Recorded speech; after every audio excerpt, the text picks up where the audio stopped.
రేపు కేసీఆర్ని అరెస్ట్ చేయాలి, ఎల్లుండి కేటీఆర్ని అరెస్ట్ చేయాలి, అవలెల్లుండి హరీష్ రావును అరెస్ట్ చేయాలి. మొన్ననే రీసెంట్గా కవిత గారిని తీసుకెళ్లడం జరిగింది, జైల్లో పెట్టారు. రఘునందన్ కానీ, బండి సంజయ్ కానీ, ఈటల రాజేందర్ కానీ అభివృద్ధిపై ఈ రెండు పార్టీలు ఆలోచిస్తలేవని నేను భావిస్తాను. మళ్ళీ ఒక 5 సంవత్సరాలు బీజేపీకి ఒక అవకాశం ఇచ్చే అవకాశం ఉంది. ఏంటంటే తెలంగాణ గవర్నమెంట్ పరిపాలన ఎలా ఉంది అనుకుంటున్నారు మీరు? ఈరోజు తెలంగాణ పరిపాలన చాలా దరిద్రంగా తయారైంది. ఏంటి ఏం నచ్చలేదు మీకు దరిద్రంగా ఉందంటే? ఎందుకంటే రాజకీయ నాయకులు ఈరోజు ఇంత దిగజారి మాట్లాడతారని ఈరోజు తెలంగాణ పాలిటిక్స్ చూస్తే అర్థమవుతుంది. ఈరోజు అసెంబ్లీలో జరిగిన సంఘటనలు అయితేనేమి, బయట జరుగుతున్న సంఘటనలు అయితేనేమి, అరెస్టులు అయితేనేమి, ఒకప్పుడున్న తెలంగాణ ఈరోజు కనుమరుగు కావడానికి ఈ కాంగ్రెస్ పార్టీ అనేది కారణమవుతుంది. అంటే అప్పుడు కూడా అరెస్టులు జరిగినాయి కదా, రేవంత్ రెడ్డిని కూడా అప్పట్లో అరెస్ట్ చేశారు కదా, మరి అది కూడా అప్పుడు దాన్ని కూడా పట్టించుకోవాలి కదా. ఓటుకు నోటు దొంగను అరెస్ట్ చేయకుంటే కాపాడమని ఎవరైనా ఒక తెలంగాణ పౌరుడిగా ఎవరైనా దాన్ని స్వాగతిస్తారా?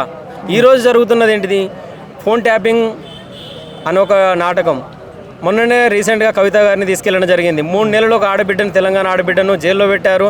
ఇంతవరకు కేంద్ర ప్రభుత్వం కానీ రాష్ట్ర ప్రభుత్వం కానీ ఒక చిన్న ఆధారాన్ని కూడా సేకరించలేకపోయింది. ఈరోజు కొత్తగా ఈ రేస్ అంటున్నారు, మరి కొత్తగా కాళేశ్వరం అంటున్నారు. ప్రజలను డైవర్ట్ చేసి 6 గ్యారంటీలను అటకెక్కిస్తున్నారు తప్ప పరిపాలన మాత్రం చేతకావడం లేదు. ఈరోజు సభను చూస్తే కూడా సభను సజావుగా నడిపించలేని ఈ కాంగ్రెస్ నాయకులు ఈ రాష్ట్రాన్ని ఏం పరిపాలిస్తారు? అంటే కవిత గారిని అరెస్ట్ చేసింది central government, ED CBI arrest చేసే, అందులో రాష్ట్ర ప్రభుత్వం ప్రమేయం ఉంది. రాష్ట్ర ప్రభుత్వం ఏ రోజైతే ఫస్ట్ నుండి కూడా ఈ లిక్కర్ పాలసీని పెద్ద ఎత్తులో దుష్ప్రచారం చేసి ఈరోజు కేంద్ర ప్రభుత్వానికి ఒక నివేదిక ఇస్తేనే కేంద్ర ప్రభుత్వం చర్యలు తీసుకోవడం జరిగింది. అది ఈడీయే కాదా మెయిన్ అరెస్ట్ చేసింది ఈడీనే. అరెస్టుల సంగతి పక్కన పెడితే అంటే అసెంబ్లీలో తిట్టుకుంటున్నారు కదా ఒకరినొకరు, అది ఎప్పుడు మారుతుంది అనుకుంటున్నారు? ఒకరిని ఆయన్ని యూజ్లెస్ పిలో అని హరీష్ గారిని కాంగ్రెస్ లీడర్ అంటే హరీష్ గారు ఏమో యూజ్లెస్ పిలో అన్నారు, హరీష్ రావు గారిని దొంగ అన్నారు. ఇవి ఎప్పుడు మారుతాయంటారు? అంటే వీళ్ళు రాజకీయ నాయకులు ఎటువంటి మార్పు రావాలంటారు? ఈ రాజకీయ నాయకుల్లో మార్పులు రావాలంటే ఈ కాంగ్రెస్ పాలన పోవాలి.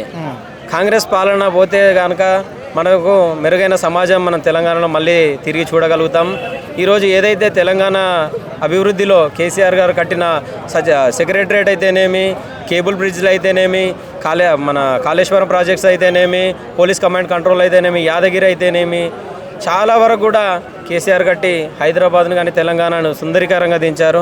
వీళ్ళు హైదరాబాద్ పేరుతో ఉన్న కట్టడాలను కూడా కూల్చేస్తూ విపరీతంగా విధ్వంసాన్ని సృష్టిస్తున్నారు. అంటే వచ్చే ఎన్నికల్లో ఏ పార్టీల మధ్య గట్టిపోటీ ఉండే అవకాశం ఉంది, ఎవరు గెలిచే అవకాశం ఉందని మీరు అనుకుంటున్నారు? నాకు తెలిసి వచ్చే ఎన్నికల్లో పోటీ అనేది ఏముండదు, యునానిమస్గా బీఆర్ఎస్ఏ గెలుస్తుందని నేను భావిస్తున్నాను. అవునా? అంటే బీఆర్ఎస్కి సెకండ్ ప్లేస్ పోటీ ఇచ్చే పార్టీ అంటే ఏ పార్టీ పేరు చెప్తారు మీరు? నాకు తెలిసి బీఆర్ఎస్కి అయితే పోటీ ప్రస్తుతం ఉండదని అనుకుంటున్నాను. ప్రస్తుత రాజకీయాల్లో ఈ రెండు పార్టీలు చేస్తున్న విధానాలు ప్రజలకు ఇస్తున్న 6 గ్యారంటీల మీద వీళ్ళు స్పందించడం లేదు. హైడ్రా పేరుతోటి కానీ ఇంకా ఇతర పేరుతోటి రేపు కేసీఆర్ని అరెస్ట్ చేయాలి, ఎల్లుండి కేటీఆర్ని అరెస్ట్ చేయాలి, అవలెల్లుండి హరీష్ రావును అరెస్ట్ చేయాలి, ఎవరిని కవితను అరెస్ట్ చేయాలి, ఎవరిని ఏం చేయాలని ఆలోచిస్తుంది తప్పించే కుట్రపూరితంగా అభివృద్ధిపై ఈ రెండు పార్టీలు ఆలోచిస్తలేవని నేను భావిస్తున్నాను. అంటే గట్టిగా పోటీ ఇచ్చే పార్టీలు అంటే ఇప్పుడు సెకండ్ ప్లేస్ థర్డ్ ప్లేస్ ఉంటాయి కదా, ఇప్పుడు బీఆర్ఎస్, బీజేపీ, కాంగ్రెస్ ఈ మూడాటిలో ఫస్ట్ సెకండ్ థర్డ్ అంటే వచ్చే ఎన్నికల్లో ఏ పార్టీలకు ఇస్తారు మీరు?